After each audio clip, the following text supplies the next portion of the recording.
What's Hey, up? Kyle, what's going on, man? Pretty good, man. It's February 1st, 2022, and they're predicting like snowpocalypse around here in Missouri, man. Yeah, same here, even though we haven't had a lick of snow at all. No, not a flake. It rained and it's 50 degrees. I wish it was 50 degrees here. I'm just saying. It's Well, yeah, I zero mean, right you're a now. little bit further north than me, but like it's anyway, they've already canceled school for 2 days. And then my alma mater, Mizzou, they've already canceled, and that's in the middle of the Jeez. state. And we're gonna talk college today, buddy. Yeah, we are. We're going to talk college. So, episode 35, guys, we're going to talk about taming the high cost of college with Brad Baldridge. And so, we were about to jump in with Brad, but I want to give you a little bit of background real quick. So, Brad is a college funding specialist who has helped thousands of families plan and then save for college. And he told us, you know, you can start planning early, start saving early, but you're also going to start the late process too. So you can plan early, but he'll get into that.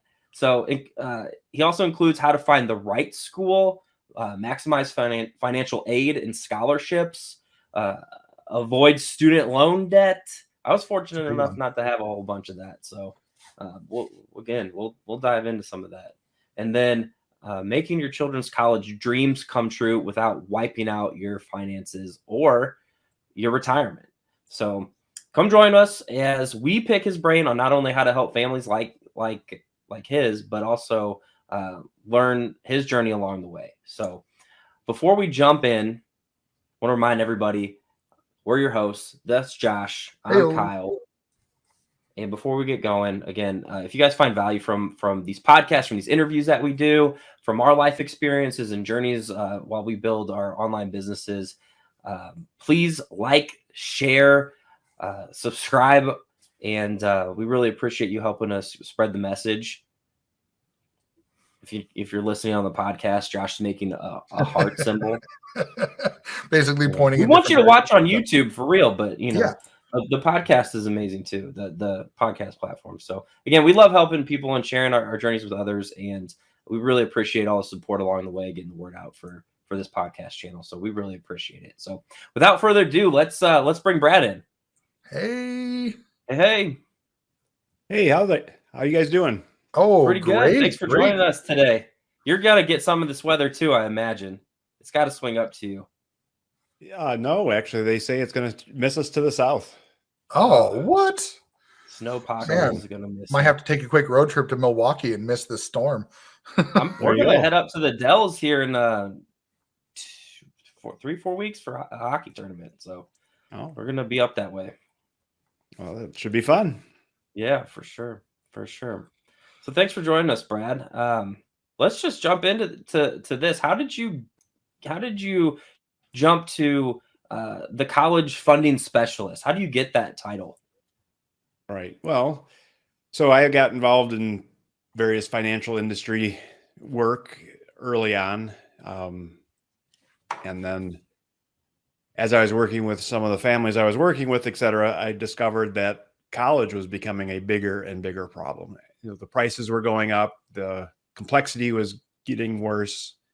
And I was realizing that a lot of the families I was working with were really struggling with how to pay for college efficiently. And it was, you know, again, the prices were high enough now that they were starting to have to make some trade-offs. You know, back when I went to college many moons ago, you know, I was able to earn enough during the summer that it actually put a pretty good dent in what college costs. But now with, you know, the most expensive schools in the 65 to 85,000 range, you know, you can't just have a summer job and expect to raise that kind of money. So you're not making that mowing grass in the summertime. Right. Exactly. So, and the system is designed such that parents are kind of responsible for the typical 18-year-old that's rolling out of high school and going off to college. Yep. You know, the financial aid is based on the parents' income and assets. And so they're just expected to contribute and help. I mean, that's the way the system is, whether we like it or not. And so there's a lot of challenges there. So as I started getting involved and working with all the different college areas, I realized that there wasn't a lot of people out there that actually understood all the different pieces and how they came together. So I started specializing in it. And now I do a lot of what I call late stage college planning, which is I help parents of high school kids figure it all out, whatever they need to do around that. So testing and college visits, will you qualify for need-based aid, merit aid? How do you pick a good school? How do you figure out what a school will actually cost?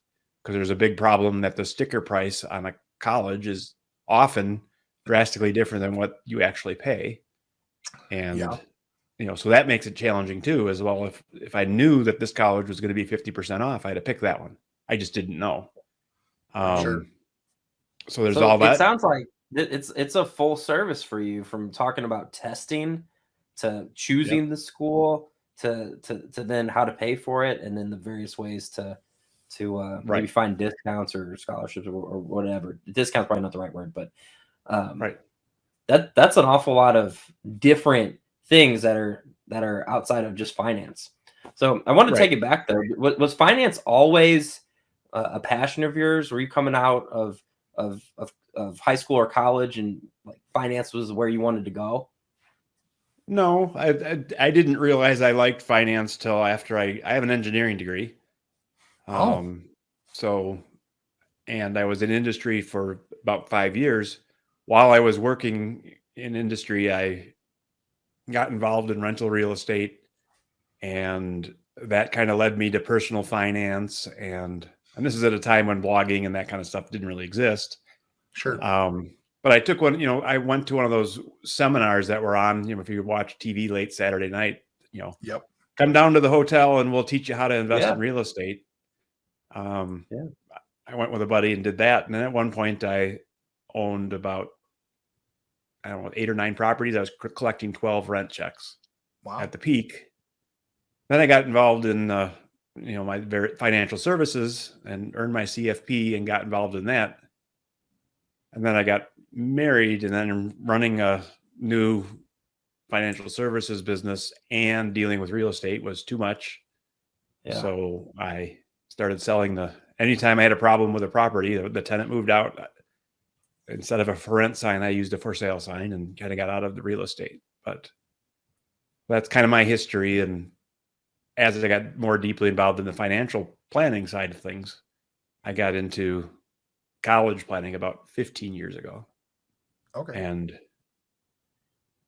your journey is pretty similar to a lot of people that listen to us, from the sense like you went to school, your focus was engineering, and then and this is maybe like a really good lesson, just as we're talking about college. Learning never stops when when you stop paying for that, or when you stop attending the 4-year university or your grad school or whatever. Like, it continues on. Life becomes really interesting when you start learning there's more ways to make money than just your 9 to 5, right? And then all the cool things that you can learn by going to a seminar, picking up a book, or doing coming on a podcast or listening to a podcast. There's that education never stops. And so I find it really fascinating that that your journey kind of meandered a little bit, finding all those that next thing that helped you to push your own financial future forward. Right, for sure. And it's not something I planned. When I'm talking to parents, I call it the hard left turn, right? Where I went to college, and then 5 years into my career, I did a hard left turn, and lots of people do it. And it comes up when we're talking about college, right? Well, I'm going to spend this money and get this degree, then do a hard left turn and not use my degree. Why did I do that? And isn't that amazing? And it's even more crazy sounding when you look at the price today versus maybe when you were attending. Your story reminds me a lot of my dad. My dad went to school. My dad went to Mizzou in the 80s, and he paid for it just like you did. He did a summer job. His was mowing grass, and he did some other odds and ends. His dad owned a toy store, so he was doing some stuff there, and he was able to pay for his entire year with that summer job.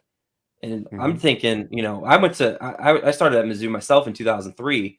And I had some tuition assistance through Home Depot. worked during school, and unlike some of my friends, and I still couldn't pay for one semester with what I made like almost the whole year. And then tuition jumped 23% from my first year to my second year, you know. Yes. It's pretty Yeah. wild. I mean, that's one of the secrets that the colleges don't tell you about is they're going to raise tuition every year, and they're probably not going to raise any scholarships or anything else. So your net cost is going to go up sometimes Right. pretty substantially. Yeah.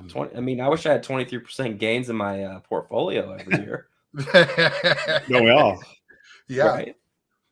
So as we're talking about this, right, and I agree with Kyle, it's fascinating that, you went to college, you got an engineering degree, and like you said, made that a hard left turn. And I like the way That's that the other parallel to my dad too. He did Yeah. engineering. Sorry, I just think this is crazy. I think He did you're having- engineering, then pivoted to sales, and then that's Right. been a Mhm. different whole Yeah. deal. Right. That If you engineering ask degree people definitely about opened their it. hard left turn, they tell Yeah. you, well, I needed almost to take everybody the had path I one. took.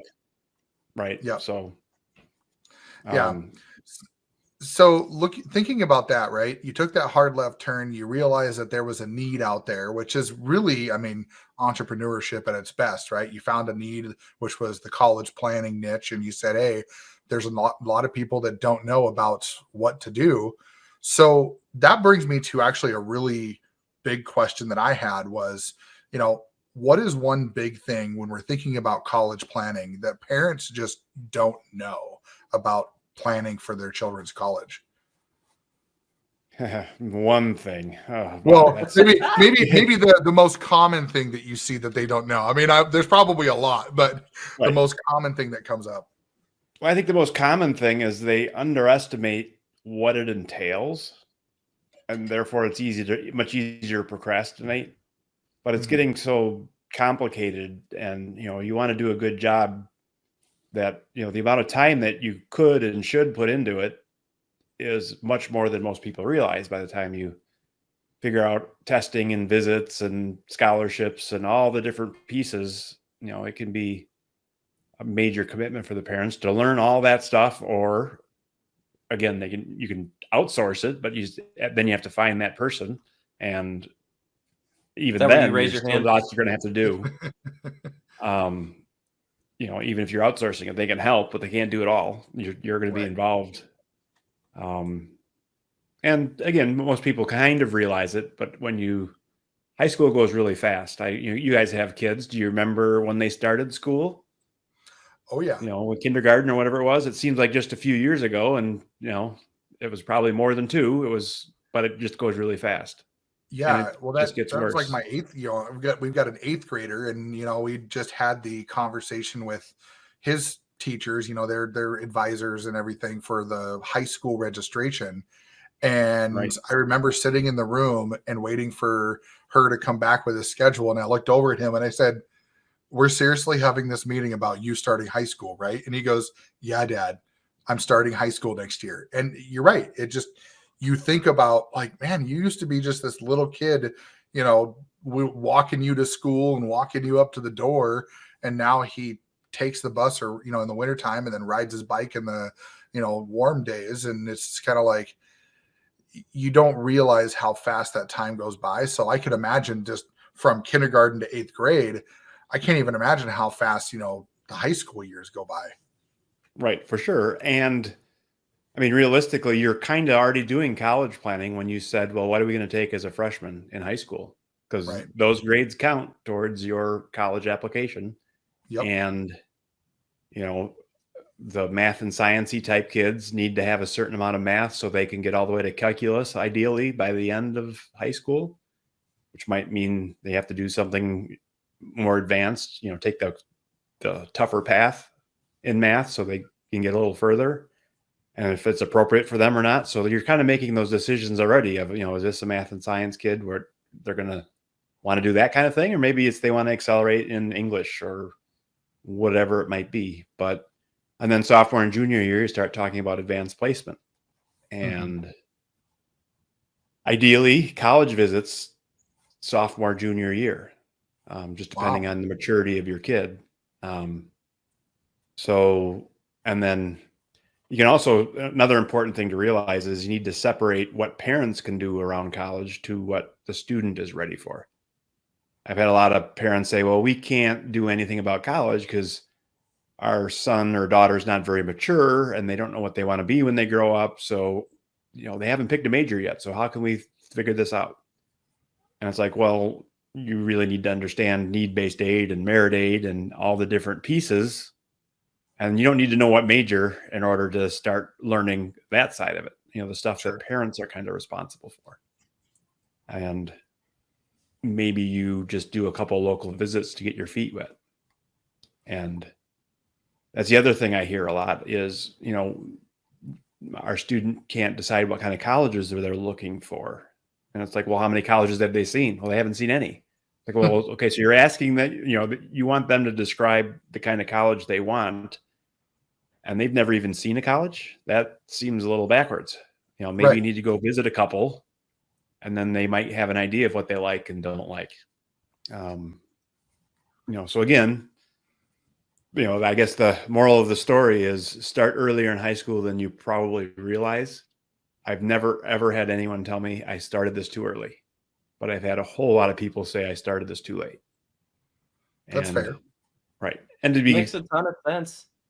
Right. Exactly. And to be clear, what we're talking about, what I call late stage college planning. So early stage college planning is, again, you guys have younger kids as well. You've got an 8th grader who's getting close to late stage, but not quite there yet.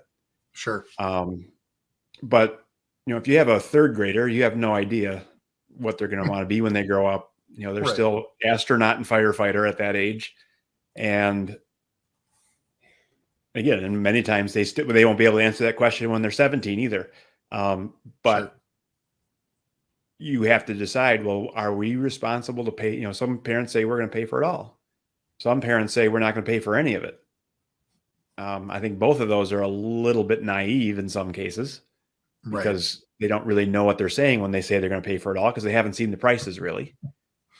And the way the system is set up, if you essentially say, well, we're not willing to help, well, then there's a good chance your student's not going to college because the colleges say, mom and dad earn a decent living, they can help, and we're going to, require that. And then if mom and dad say we're not paying our share, well, then the student has to pay the parent's share, and the student probably can't.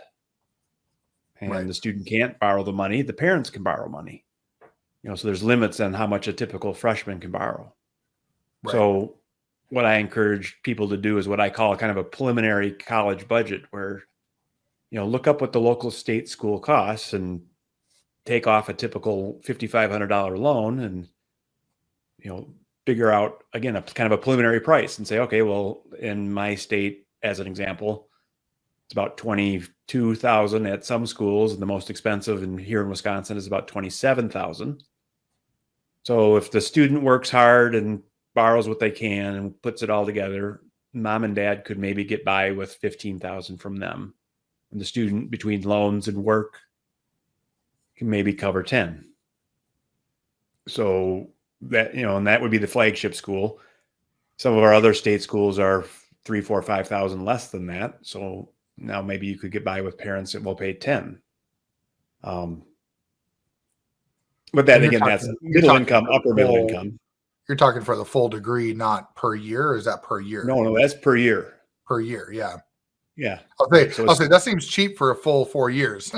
Right. No, that's 1 year. So, again, that's 25,000 for a lot of people. I mean, that's wild. And I still think it's just incredible that as a society we ask 18-year-olds and obviously their parents help, but like it's the 18-year-old's life to make $100,000 decision. That seems just crazy these days.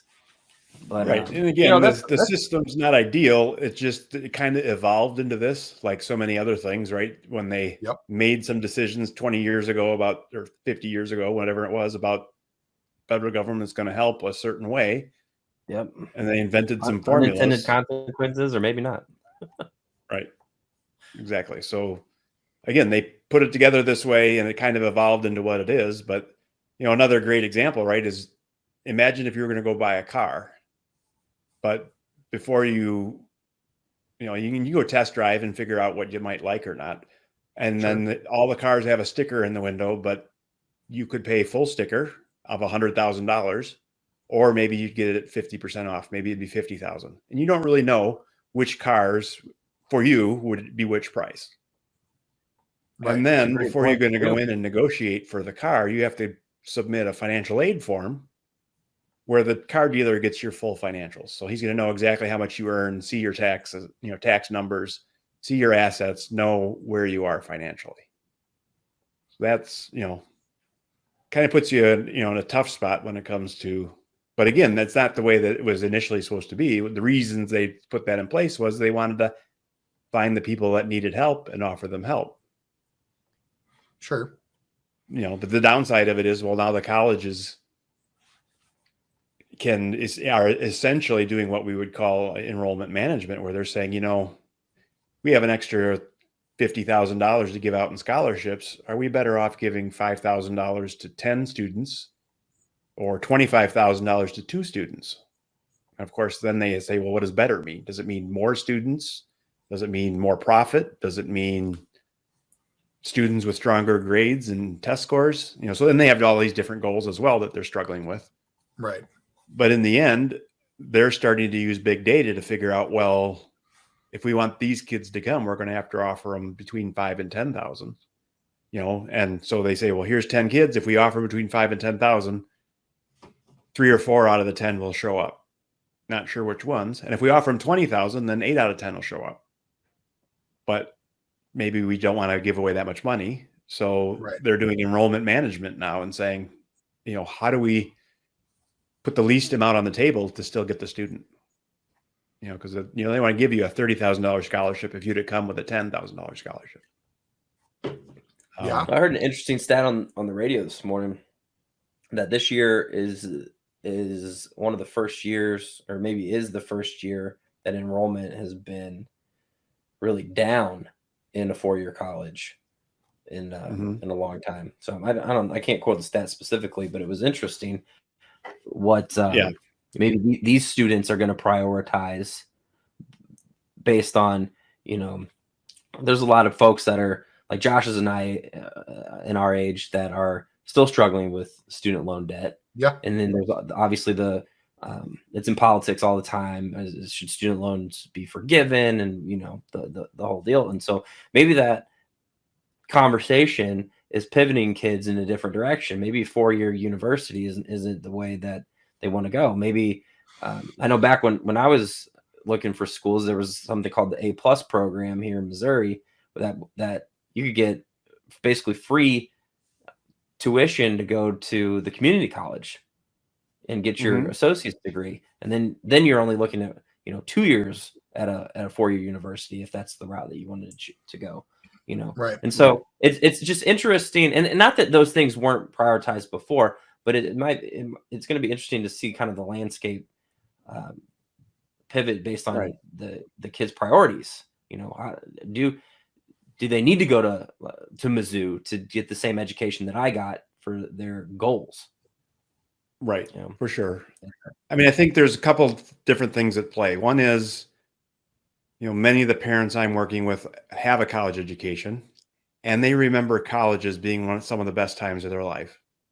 There's that, and they want to give that to their kids. That they want their kid to go have the college experience. Now, granted, they also I don't know like if my son would want to. Yeah. Sorry, I was saying I don't know if my son would want my college experience. That was I don't know if I remember most of it, to be honest. So it's I'd probably try to steer him more towards the do your schooling, go to class, instead of stay up and drink all night and then wake up half drunk and by noon. But there's balance to all that, buddy. For sure. Yeah. And so I mean, your generation, I'm a little bit older than you guys. It sounds like I had kids relatively late, and my oldest is in college already, and my youngest is in high school. So, but kids that, people that were graduating from college around the Great Recession, around 2007, 2010 and stuff, that was the first generation. Exactly. That was the first generation where college got to be so expensive. Yep. And then it wasn't an automatic slam dunk. I mean, prior to that, the general wisdom was if you went to college, generally it wasn't that expensive, so you didn't worry much about what it cost. But if you went to college, it was your ticket to a good paying white collar job. Yep. And that was true until everybody started going to college. And then, some of the majors and jobs that are associated with particular degrees and so forth aren't necessarily there. So now the math still works great if you go on to engineering, if you get a nursing degree, even a teaching degree, if you go to the right school where it's not crazy expensive, but you're going to get a decent paying job in most districts. Again, you're not going to be wealthy, but you'll be comfortable and you'll probably get a decent pension, that type of thing. So there's different, but then if you, again, you get an art degree or a music degree or a, sociology, there's a number of, degrees that all the math and science people like to pick on, take your, pick the one you want to pick on, so to speak. Hey, I've heard that those street performers are making good money these days. Yeah, well, it could be. Right. But do you really need a degree in music to be a rock star? Right. That's true. I mean, and I think that's a good point on exactly kind of where I was looking at, as far as with our son and just kind of what we can do to start planning. And we've done some of that. We've got an account for him that we put money in and things like that. And, just trying to put stuff out there. But it kind of begs the question, like, do you think it's still possible that kids can go to college without ending up with some sort of loans at the end now, with how expensive it's gotten and how complicated it's gotten? Well, certainly, but it's because mom and dad are helping. Right. And again, we kind of have to qualify it. And that's the other thing that's really challenging, right? Is, going to the expensive private schools a different task than going to that community college and then going to the local state college and just eking out a degree. Lots of kids can do that. It's hard because it takes a lot of discipline and, and again, a lot of the parents I'm working with tend to value education. That's why they're seeking me out and getting help. And Sure.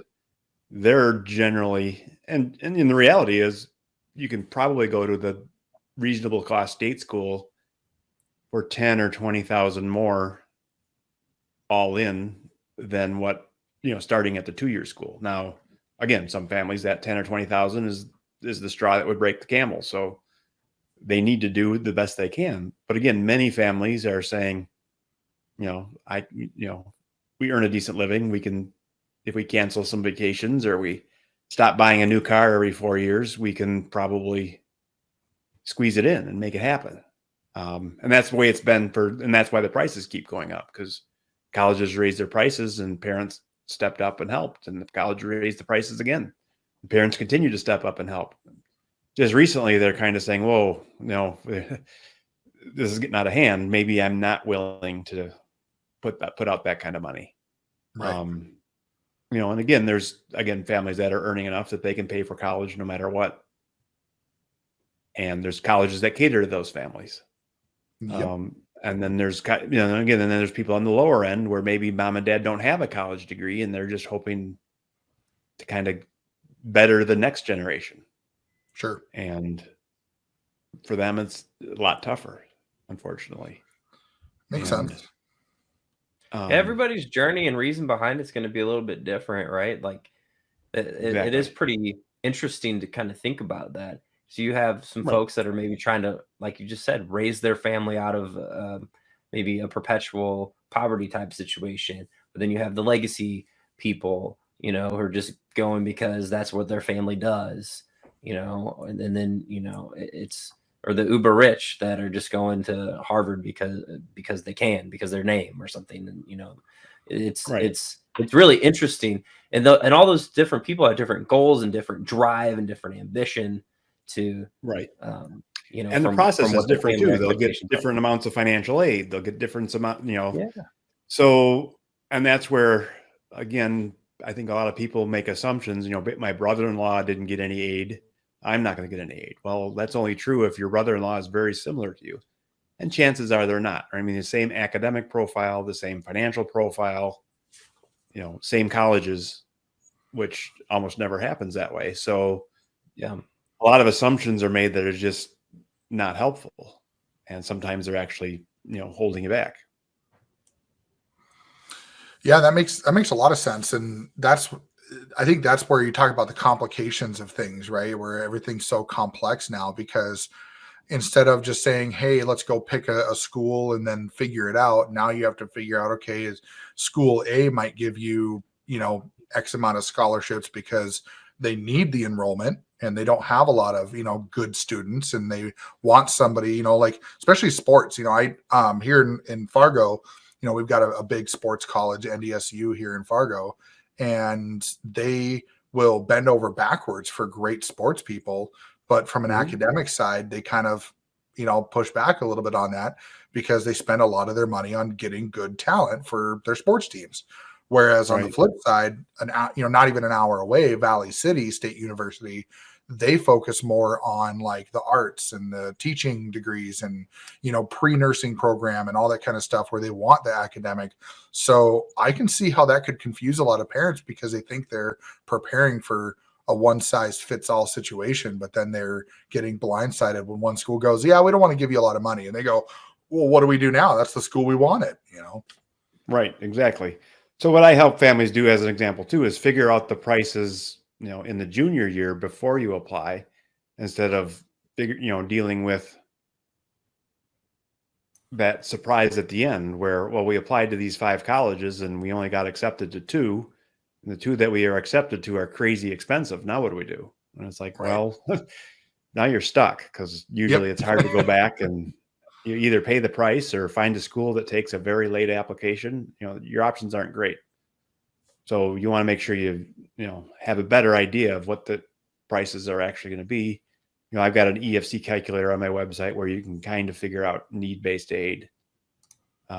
Scholarship Guide for Busy Parents talks about how scholarships work and whether or not you can qualify for merit scholarships or need-based scholarships. And then the last type of scholarship, the outside scholarship from, outside, like a Coca-Cola offers a scholarship, and the Gates Foundation offers a scholarship that, a lot of people have heard of those. They're very, very large, popular scholarships, but, the local JCs or Rotary Club also might give out a $500 or $1,000 scholarship that all you have to do is realize it's happening and show up, and you'll probably win because nobody else is aware of it.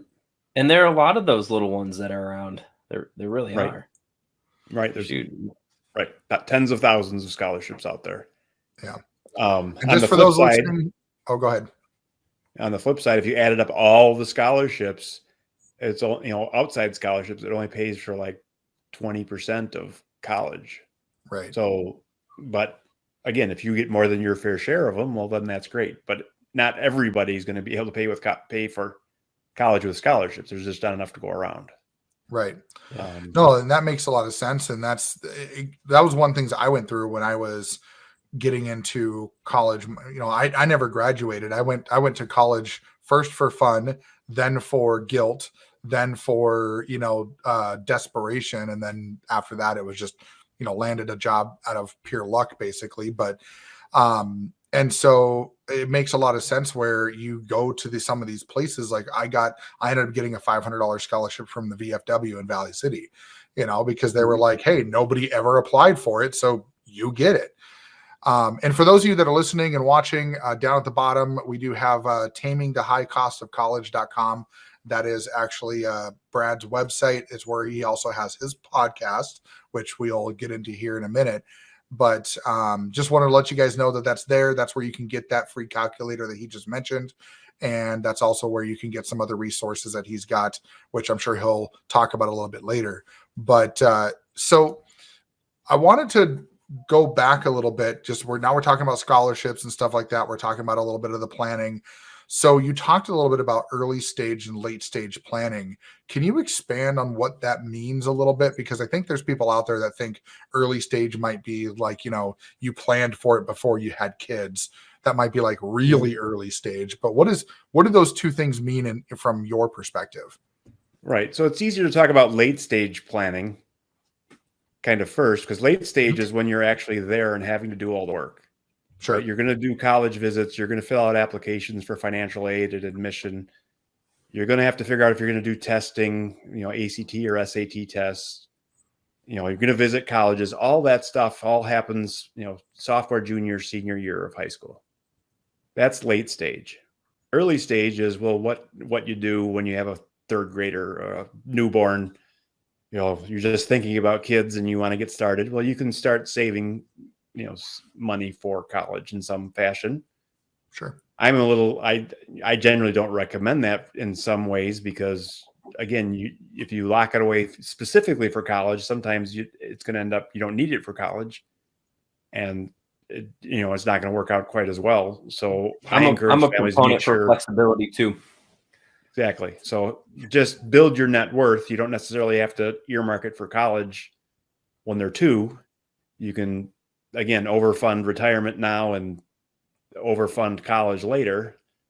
And that's the other kind of decision early stages. If you think you're going to be paying large amounts for college, well, then you need to factor that in when you pick out the size of home that you're going to take on and so forth. Because what I see of a lot is a parent of a junior. Again, they might have a good income, right? The family might earn $200,000. The problem is they've figured out how to spend all $200,000. Yep. And it's all locked in with car payments and mortgage payments and sports for the kids and all these different things that, and again, they're just not, they feel like they have to do it. And in reality, anybody earning less than 200,000 would say, well, I can live comfortably on 150. Therefore, you have an extra 50,000 for college in my book. But again, you learn. It's my bigger garage theory. I don't care how big your garage is; it's full, because you're just going to keep collecting stuff until you fill it up, and you don't optimize until it's full. And that's kind of the same thing with your income, right? If you learn how to spend it on things that aren't as important as college first, then when college comes along, and it's always that challenge of how do I tighten the belt and come up with, and again, we're talking often, what do we need for college? Well, we'll take this $50,000 plus $1,500 a month for the next 10 years. And that's what will get your, 3 kids through college based on your plan or something like that. And people are like, oh my God, that's crazy. And it's like, well, and if you only have one student, maybe it's a lot less than that. But you want to know what's even more crazy is that $1,500 is daycare. Yes. For a lot of families. Oh yes, I've been out of daycare for a long time. I peaked at $2,000 a month in daycare. Oh boy, I had 3 kids under 4. Oh, at one point in for a couple months, and then my oldest turned 4. But before my oldest turned 4, we had 2 more kids. So I understand the daycare dilemma very well. And it just seems like it's going to go from that just right into daycare to college. And again, if you're wise, it does. But again, a lot of times it's like, well, we finally have relief from daycare, so now that we're going to use those funds to buy cars or up our lifestyle, or now now that we have kids that are getting bigger, we need a bigger house. It's not so bad in a little house when you have babies, but now that they're running around and screaming, I really need a room that I can get away from it all, or whatever, right? A padded room with a lock on the door. But then they get their driver's license and they're never there. So what was the point? Yep. Well, exactly. I mean, right. So it's always the give and take, and it's really, either you increase your income, you reduce your expenses. I mean, college is paid for 5 or 6 different ways, right? There's mom and dad can earn money. The student can earn money. You can have savings and investments that you apply to it. You can get financial aid, need-based aid, merit aid, scholarships, reduction in other expenses. So you can reduce your taxes, hopefully, and pay and save that for college, or reduce your unnecessary expenses. I always use the example of when the kids are off to college, you can, reduce cable TV from 6 TVs down to 2 and save some money and spend it on college. And then, unfortunately, the last one that most people try to avoid, but is you can reduce your overall. Yep. I think we lost the camera feed. We can still hear you just fine, but I think we lost camera here. All right. Sure, it's just a little jiggle of a HDMI cable or two. Yeah, something like that. Well,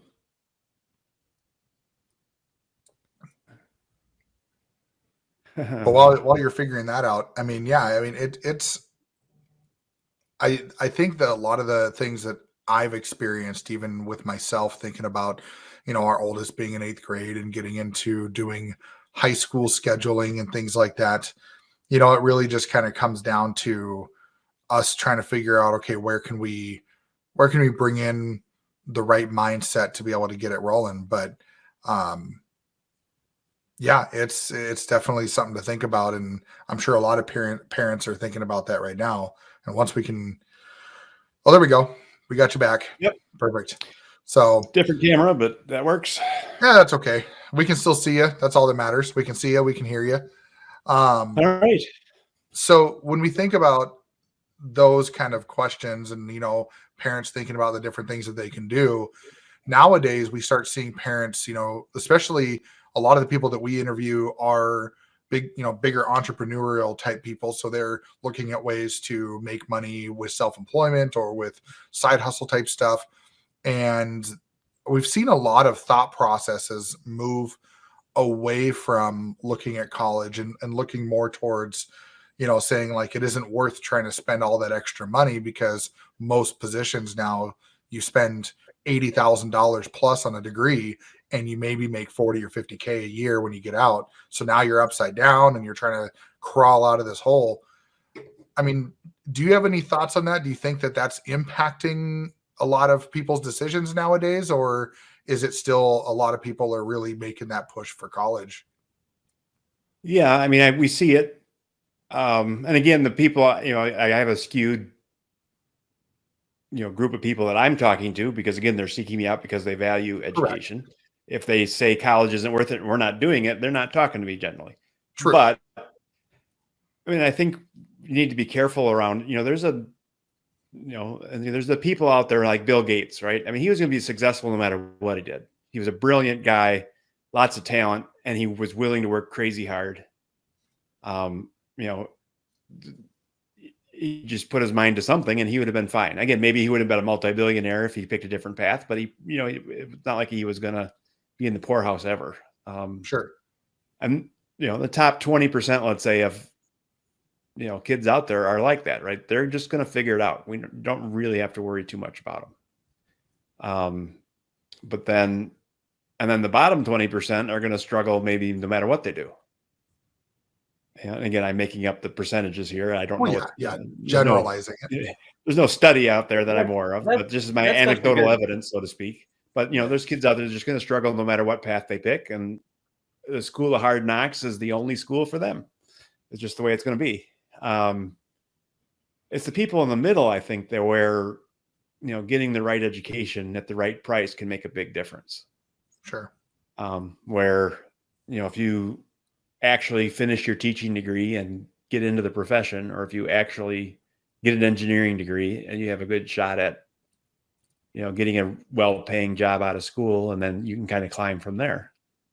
Not to say that you couldn't get a good job in sales or something like that. I mean, again, there's lots of jobs out there where it's show me what you can do. And if you can do it, I'll pay you well. Right. I mean, you think about a graphic designer. It's like, well, what degree do you have? I don't care. Show me your work. If I like it, I'll hire you. Yep. A musician. Okay. You can play the music and you can play it well. You can join the symphony. Do we care if you have a music degree? Probably not.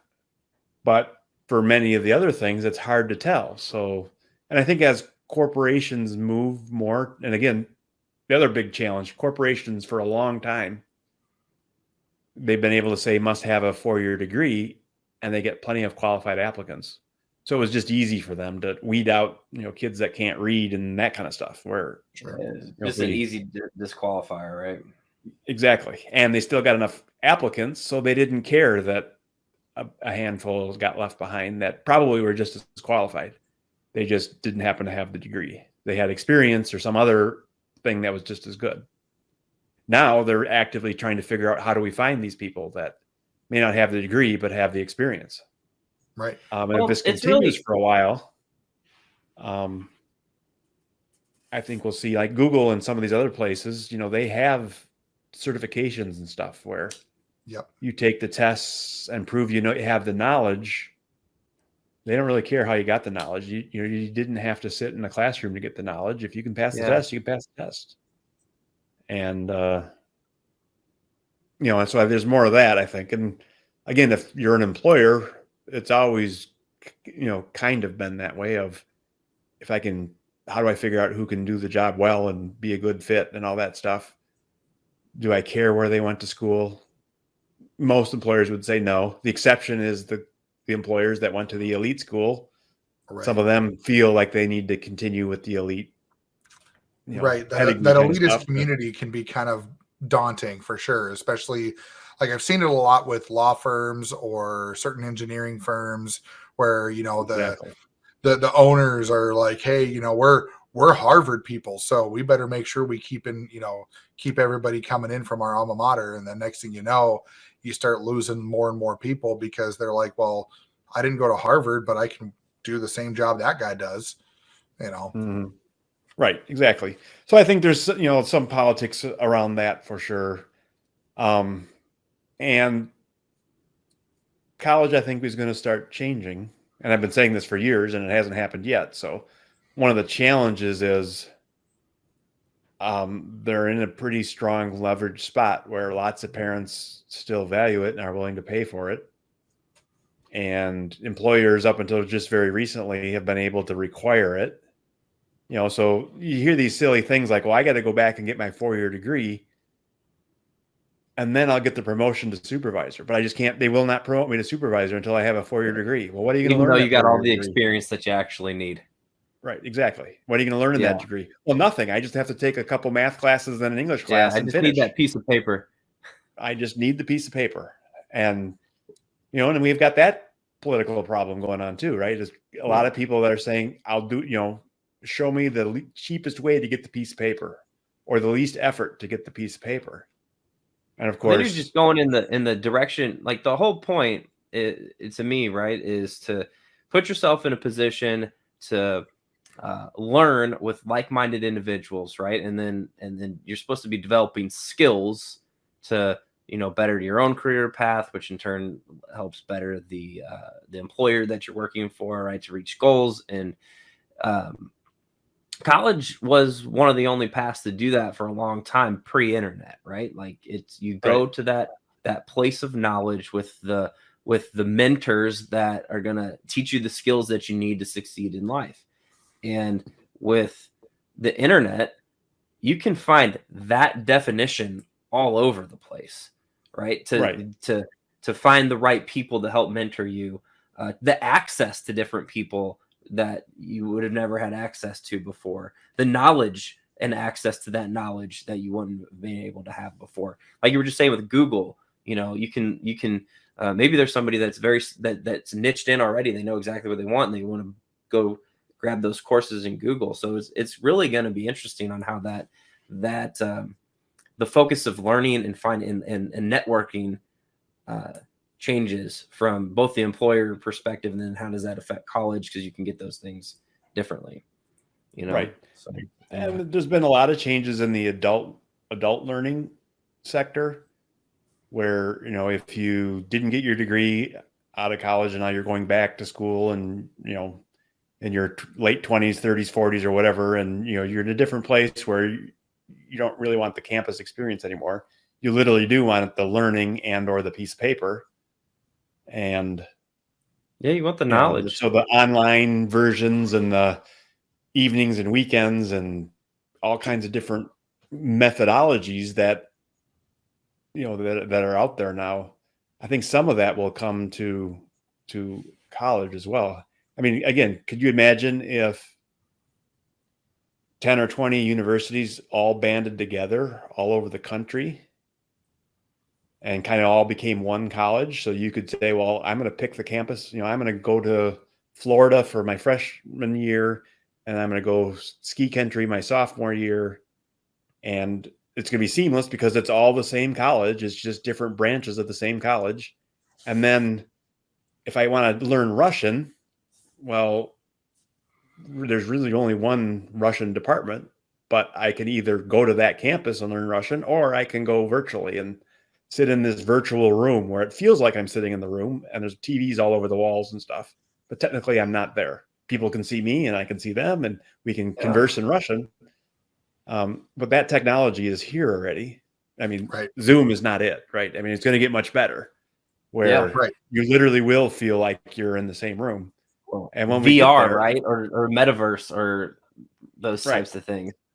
exactly. Definitely. And, you know, some of the high-end conference rooms, as an example, that executives use in different locations are, you know, they're Zoom, but they're, you know, complete walls of screen where it literally looks like the other half of the room is there and stuff. Yeah. But Right. so it's available Those with are some colleges amazing don't thoughts, do though. it. That'd be Right. Colleges haven't seen the need, and because colleges are very slow, they don't innovate very quickly. They move very slowly. Everything is done by committee at a college, and well. Your idea of what you just rattled off is that sounds awesome to me. right, exactly. I would And then they want could that as a student. exactly, and they could separate the housing and living situation from the education. Right, you could Yeah. have 4,000 students living in a student community. And some of them are taking local classes and some of them are taking online classes and some of them are doing hybrid, but they chose that this is where they want to live. And they could be getting degrees from many different colleges. Yeah, that's a really cool thought. And I think that's something that I know, being in the entrepreneurial realm and talking to a lot of these people, a lot of people get really enticed by the, having an online based business, for example, because it gives them the freedom to go live wherever they want. I got a friend of mine that just is on his way. He's building a house in Florida and moving from North Dakota to Florida because he built a business online that he does printing and different things that he does where he just sends it all over the world, and said, I don't have to live in this cold climate anymore. And if people had the opportunity to do that with colleges too, to say, hey, I want to go to NDSU, but I don't want to live in Fargo to do it.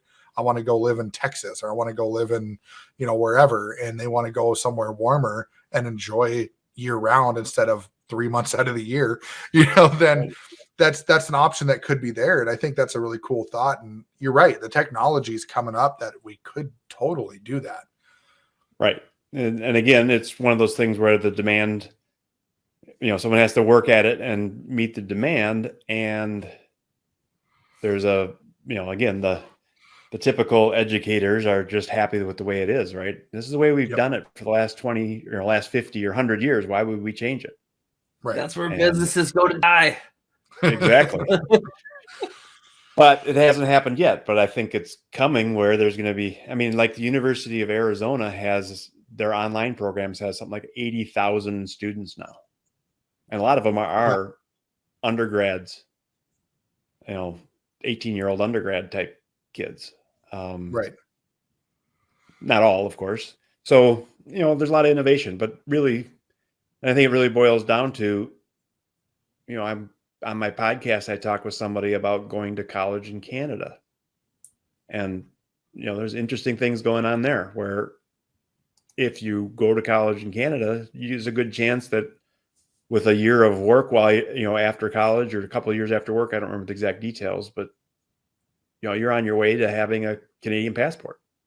You don't have to give up your U.S. passport, but you can be a dual citizen if you want. Yep. And, Canada is doing kind of the opposite of the U.S. They are really saying, we need immigration. They're, anybody that's, they're trying to attract the best and the brightest, of course, not.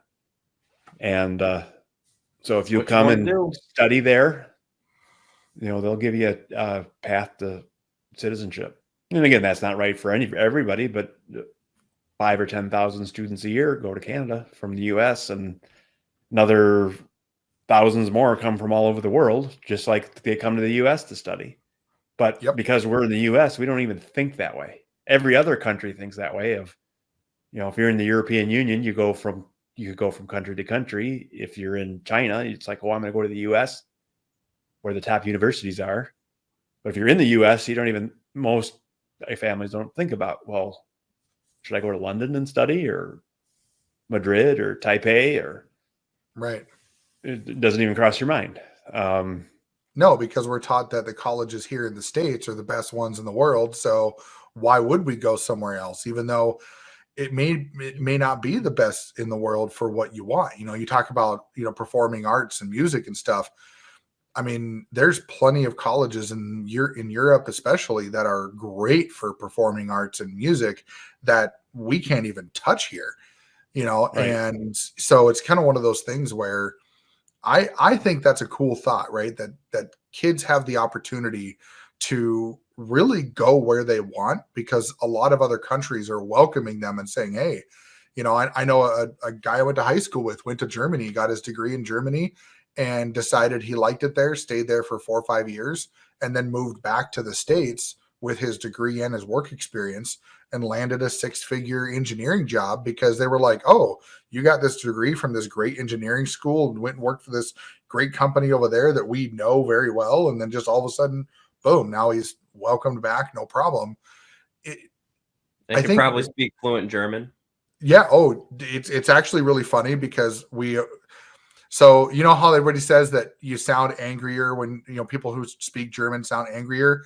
He came back sounding angrier. Like, even his English sound angrier. It's hilarious. But we are coming up actually close to an hour here already. Doesn't even, again, we talked about that before we even started. Like, we'll look up and go, holy cow, it's been an hour. And yes, there we are. So before we get into stuff that you know, you've got going on, I had one more interesting question for you, and this is something that I actually heard from a friend of mine who also runs a podcast, and I asked him permission to use this because I think it's a really cool question, and I want to start incorporating this as well. And I know you've got one kid that's in college, and then you've got 2 in high school right now, right? That's correct. So if you couldn't pass down any money, business ideas, or materialistic goods, what would you give your kids to help them further, you know, getting into their adulthood and moving on with their life? So I don't quite, can you say what I can't do again? It's not money. Yeah. So no money, no material goods. Yeah. No money, no business ideas, and no material goods. Well, then obviously it would be things like the entrepreneurial spirit and lifetime learning.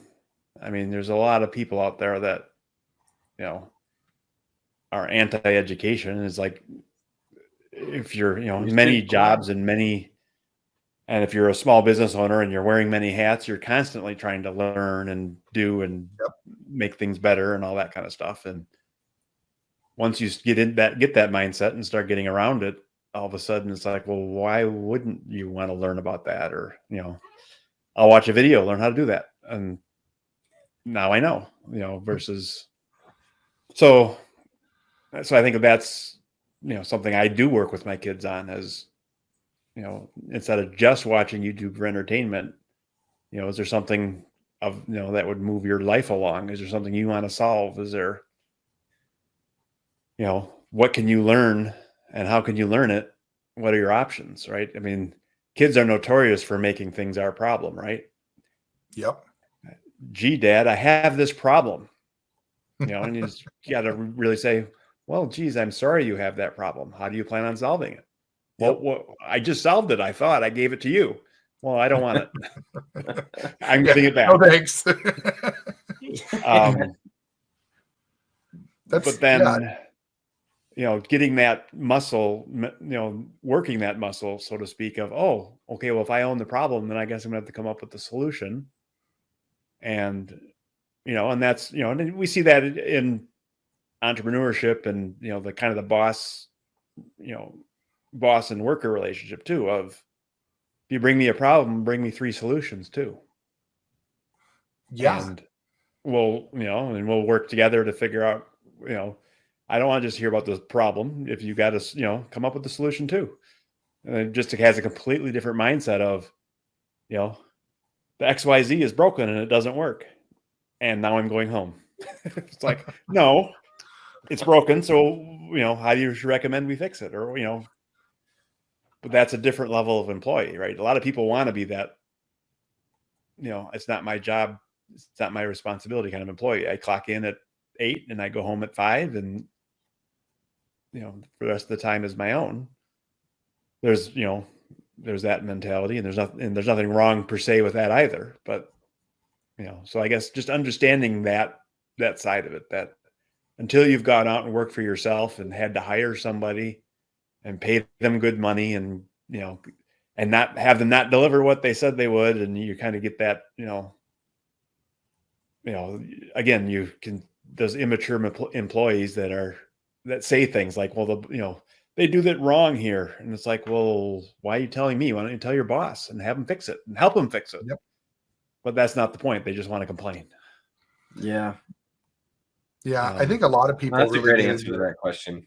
Yeah, that is a great answer. And I love that. And I love the way you said it, right? Is learn to become a lifelong learner, right? Is not just learn to learn things or, whatever, but lifelong, because we really are. I mean, even my grandfather, who he's done so many different things in his life, and he's 89 years old. And he says, the other day he learned how to actually use his tablet to stream something that he was doing. And he was doing a little bit of carpentry stuff, and he learned how to set it up and stream it to whatever he was doing. I forget. I don't know if it was Facebook or Instagram or whatever he was streaming it to, and went live and showed what he was working on. And people are like, oh, who says you can't teach an old dog new tricks? Like 89 years old and, always hated technology, and finally said, you know what, I'll just give in and learn it. So becoming a lifelong learner, I think, is a really great skill. And I love that. I love that you're, like you said, you're already teaching them that. You're not just saying, okay, now that you're an adult, you should do this. You're saying, hey, start learning these skills so you can have them when you get older. So that's Brad, your life journey is that. Yeah. No, absolutely. Right. Exactly. A lot of the stuff that I deal with, I'm having to talk with somebody, at some company somewhere to say, well, how does your college benefit actually work? And, there's no book, there's no manual, you do the research the hard way and you learn it. And then once you learn it, you try and simplify it and repackage it and sell it to my customers and clients. And, I'm putting together courses, and I have a podcast where I share all this, interesting things I run across. And it's just, again, one of those challenges where you don't want to know what you don't know. And, you can always do more, right? I mean, you can just, so when is enough, you can spend all your time doing college planning, but there's also other things to do, right? If you're an entrepreneur, there's, obviously, are you better off reducing the cost of college or just making more money? Yeah. Right. Yeah, you get to the same place. It's just which one makes more sense in your situation, or hire someone to do the college planning, or hire someone to make more money. I mean, it's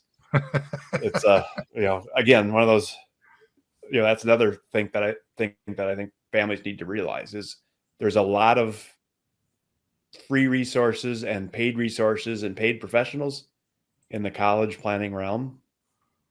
Not so many in my area where we're helping families, helping parents pay for it, but there's a growing industry of what we call independent education consultants who do a lot of work with students, and that's kind of what differentiates me. I work with parents, not students. Independent education consultants will work with students to help them figure out what they want to be when they grow up. Sure. Or essays or scholarships or choosing schools and all that stuff. And that could be money well spent. Again, you mentioned I went to school and didn't finish and floundered around. And it's like, well, if you can do a little, hire someone that can help a student focus a little more. Again, no guarantee, but if it happens to save a semester or a year of college, where lots of people change colleges, change majors, that type of stuff. And it just makes the education process longer. So spending some money to figure out and do it right the first time, often I think is money well spent. And, another analogy, right? If your 13-year-old came to you tomorrow and said, Dad, I really want to learn how to play a piano or play the guitar. What would you do? would you learn how to play the piano so that you could teach them? Or would you go find Hire someone that the knows how to, expert who already knows. Yeah. right? You Yeah. go hire the piano instructor and say, can you teach my kid how to play piano? Because I have no idea. Right. And we do that all the time in many areas. We just don't realize it's even possible in the college area where I swear I feel like you've been spying on me a little bit, because my 13-year-old literally just asked if he could learn how to play guitar and wanted to sign up for Guitar One and for his freshman year in high school. He's just trying to impress the ladies, Josh. Well, and it's Yep. funny too, because I grew up playing guitar and I'd stopped because it ended up no longer being a passion of mine. And so I've still got my guitar sitting in storage, and I haven't pulled it out in years. And he goes, "Can you teach me?" And I just went, "No." Like, right. I couldn't tell you the Well, first thing anymore, Right. And my son studied violin when he was in grade school and high school. Oh, Actually, cool. just grade school. He was part of the orchestra in grade school. And then the high school didn't have an orchestra, so he dropped violin and took up guitar. But he did the online stuff. There's various guitar lesson type things you can do online, and that was sufficed where he literally, and again, he's not an avid player, but he can do the Stairway to Heaven and Nice. some of the basic things. And I don't know if music is really to understand how, or there's different ways to learn. I don't know if he can read music or if he just knows chords, or I know he can for the violin, but so yeah, I mean, there's different paths to that destination, and and that's where I'm building some courses as well for families that maybe just want to the little the bite-sized pieces to get them started, and then they'll take it from there. That's actually really cool. I think there's a lot of synergy between. Sorry, Josh. I think there's a lot of synergy between kind of what your program's about, Brad, and then what our audience is about. We have a lot of people that are searching for other ways to add additional income streams to their life. They're searching for additional ways to just better their lives for not only their families but their children too. And a lot of that is centered around income streams, but it's the same. I mean, you just said this, but it's the same principle, just applying it to the next thing. So if their kid wants to go to college to better their education, what are some of the ways that, I don't want to call it a hack, because it's not a hack, but it's educating yourselves on all the options that are out there for you to fast track your way to the result that you need, right? And so I think a lot of people that listen to our podcast are going to get tons of value about on this specific topic. So, right, exactly. And like I said, there's lots of free resources. You can listen to my podcast. We've got 140-ish episodes. There's a great series where I worked with one of those education consultants. We did a 10 podcast series. I think it starts at 119 or 120. And, we just did the 10 top topics that people need to understand. So we have something about scholarships and something about college applications and one about financial aid and one about college visits and so some of the key topics, testing, which everybody's going to have to, learn at least the basics, because they have to make a decision around how they're going to do it. What's their plan for testing? What's their plan for visits? And how, what are some ideas to make the visits more effective, as an example? Yeah. Or will I get need-based aid? How do you figure that out? So that's, again, it's not going to solve your problems, but it'll at least give you enough information to get you thinking in the right direction. Yeah. No, that's awesome. And I will just again repeat, tamingthehighcostofcollege.com. That's where you can be able to learn more about Brad. That's where you can get to know more about his podcast, which is the same name. And he's got some free resources out there. You got some courses coming up. And I think I saw when I was looking too, you got some courses that are already available, and then some that you're working on. And so is there anything else that you like, any last nuggets or anything that you're working on that you think that would be super helpful for people listening? Well, scholarship guide for the busy parents. And I think I mentioned that early on, but I think that's a great resource. It's 4 quick videos, so it's not a huge commitment, and it just kind of gets you thinking in the right realm of, again, because people don't realize there's different types of scholarships. So when someone says, well, I got a $20,000 scholarship, you may, three people heard three different things because they have different ideas of what scholarship means as far as, Right. Maybe, that kid's really smart because they got a scholarship, or that kid can really play baseball because he got a scholarship, or that kid has a high need, he got a scholarship. All three of those could be true. So, so again, like I said, it's just, you're gonna have to jump in there and do it, or find someone to help you, or take a course, but it isn't going away. And that's I think many families, college is a reality. So, the sooner you get started, the simpler it'll be, because what I see is a lot of pressure in the late junior, early senior year of, we got to get this figured out. We got to do it quickly. We don't have a lot of time. The deadlines came a lot faster than we realized. Yep. We'll sneak up on you, that's for sure. So I think the advice here, Josh, is bookmark this website. Yes. And if your kids are remotely thinking about going to college, bookmark the site, go there for the resources, and engage with Brad. Right. And sign up for my newsletter. I guess I forgot that one. So we've got a newsletter. There you go. Newsletter resources there. Awesome.